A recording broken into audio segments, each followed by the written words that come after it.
President Biden has authorized Ukraine to use anti-personnel landmines, a step that up until this point they have been unwilling to do. But just how is Ukraine going to use them to stop Russian advances on the battlefield? I'm Paul, U.S. Army combat veteran. Let's talk about it. Okay, so this is a really interesting shift in policy where the White House is now allowing Ukraine to use anti-personnel mines to slow Russian advances. This is something that was confirmed by a defense official earlier this week. But what's fascinating is that on one hand, there's a lot of NGO activist types who are warning that the landmines pose a danger to civilians and that deploying them is going to put civilians needlessly in danger. In fact, though the U.S., while there is a large convention banning the use of landmines, the U.S. and Russia are not party to them. And we now kind of see why, right? If Russia is willing to deploy these en masse to stop Ukrainian offensives, the fact that Ukrainians cannot deploy them to stop Russian offensives is pretty annoying. And it also acknowledges that the mines that the U.S. provides are what are called non-persistent mines, meaning that after a certain period of time, they simply become inert instead of remaining active for years. So I want to really talk about the strategic reasons this is actually pretty significant. But first, if you guys feel like you can't stop the advances of everything you have to get done in a day, you don't need to rely on questionable disposable landmines. You may just need a little extra caffeine. That's why I created Strike Gum. Strike Gum, literally, I was in Ukraine recently and I gave tons of Strike Gum to the soldiers there, among, of course, include also all the drones and jammers that we bought them. Because those guys love energy drinks. But if you are on patrol and, you want a quick, easy source of caffeine to get you going, right? Whether you're a drone pilot, an assault troop, or maybe just a person trying to get all their work done in a given day, you want to leave energy drinks in the past and check out Strike Gum, right? Go to strikegum.com. Link is in the description. We're also the highest rated energy gum on Amazon. So you want to go to Amazon and just search for Strike Gum. You can't miss it. So check it out. Link is in the description and join the thousands of people who have made the switch from energy drinks to Strike Gum. Okay. So let's talk about the why here. First off, I'm honestly a kind of annoyed with these NGOs that do this hand-wringing about landmines. Now, don't get me wrong. Russian landmines are persistent. You deploy them, and then they can't be disarmed, right? You have to use a special mine clearing to get rid of them. And that means that even in some African countries where Russian-backed insurgencies or forces fought, there are still landmines, still areas that have not been cleared, and they kill and maim people all the time. However, what is most troubling is that these groups continue to protest even though the fundamental problem with the landmines, which is that they continue to be weapons after the conflict is ended, has been solved. The U.S. landmines are non-persistent. They become inert after a few days on the battlefield, right? And so this poses a whole bunch of their own problems, right? And they are less battlefield effective for it. But this solves the core complaint about landmines.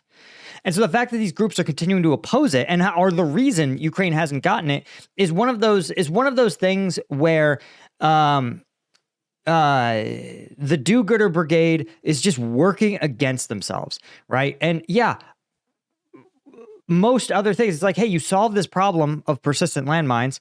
Normal NGOs would say, great, problem solved. Now, don't get me wrong. I was at Tourette's recently, and I saw there's still about 950 civilians living there. But the Ukrainian military works tirelessly to maintain a strict military cordon away from the front line. They evacuate civilians en masse before any combat reaches these areas. And so that is all something that is indicative of a country who is not going to have this really substantial problem with landmines. Now, why is this such a game changer? Well, the answer is pretty simple. Landmines and mined areas take a long time to clear, And so let's say let's see if we can get the right layers up here. Let's use a satellite layer. And again, we'll look near Touretsk, right? So, okay, Touretsk is an urban area, not a great example, actually. Let's instead look here, north of Nelepkivka. So here is kind of the gray zone, and here is Ukrainian forces. Now, as you can see here, this is pretty open terrain. And if you the Russian tactic now is to advance in very small groups, right? Because when they were advancing with 20 soldiers on a BMP, all it took was one javelin, one drone to take out that entire 20 soldier group. So now the Russians are relying on these groups of 4 or 5 soldiers that creep along different paths, winding their way towards Ukrainian positions. Once they get within small arms range, if they aren't taken out by Ukrainian drones, they will start to get in a firefight with Ukrainian troops. Ukrainian troops will come out of their bunkers and positions and shoot back, and the Ukrainian troops almost always win, right? Because Russian infantry isn't that good. The problem is the Ukrainian troops have exposed their positions to Russian FPVs, and the Russian FPVs are the ones that actually defeat Ukrainian infantry, allowing Russian forces to advance unopposed. But this whole system only works because those initial groups can push forward across a broad, wide swath of terrain. If Ukraine can deploy these landmines across these open areas, that means that it's not going to require constant drone flights. It's going to allow Ukrainian troops to remain in covered and concealed positions, and Russian forces are going to have a much harder time advancing, right? Some will get through, right? Landmines aren't a perfect block, but that will allow drones and drone forces to take care of the rest. And the other thing is that when you have this mined area, what will often be done, militaries will create corridors, and they'll say, okay, listen, we can't guarantee everywhere is free of mines, but we'll create a narrow corridor where we know the mines have been cleared. Here's the problem with that. If there's only a narrow corridor where your forces can pass, well, you know who else knows there's a narrow corridor where your forces are going to pass? The enemy. So in this case, the Ukrainians could sit in, let's say, these buildings here, looking down this road, because that's generally what these corridors are. They're cleared roads. And then they're going to wait and watch. And when they see, or the Ukrainians may not even leave these. They may be Ukrainian drone operators sitting all the way up here. And they're just going to sit on this road and watch. And they're going to say, great, when we see the Russians begin to work down this road, or we see Russians attempting to slowly clear these minefields, we're just going to send drones to piece them up because they're sort of stuck in one place. And that is going to force Russia to sort of retrograde its tactics. It's one of the reasons that the Russian advance prior to this was so delayed. It's one of the reasons, for example, that in Volodar, right? Volodar held out for years, not because the Russians have suddenly evolved their tactics in some big, incredible way. The reason Volodar fell is because the Russians were not subject to the same level of mining. Before, the Ukrainians would deploy anti-personnel mines actually behind Russian forces. The Russian forces would attack in Volodar.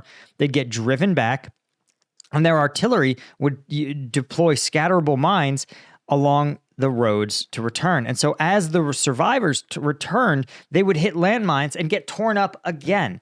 And so, again, as long as they had those deployable landmines, which I point out the UK's version, also non-persistent, also not permanent, also become inert.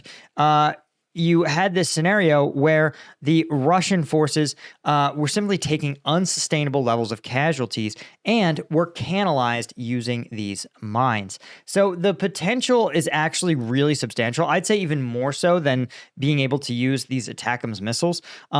If the Ukrainians have a steady supply of anti-personnel mines, it's going to make Russian tactics, especially crossing open fields, much, much, much more difficult. And it's going to reduce Ukrainian casualties and increase Russian casualties even further, all of which bodes well for the Ukrainians. So I think that's one of the reasons you're seeing so much cope and seethe and saber rattling from Russia. Anyway, guys, that's all I had. Thanks to James Jerling, Steve Moran, Doug Beck, Alan Knutson, Bastian Himmerling, Brian Kelly, Del McCombs, James Ola, and Henry Roos here, as well as all of our Lieutenant tier members. Couldn't do it without you guys. See you in the next one. Cheers.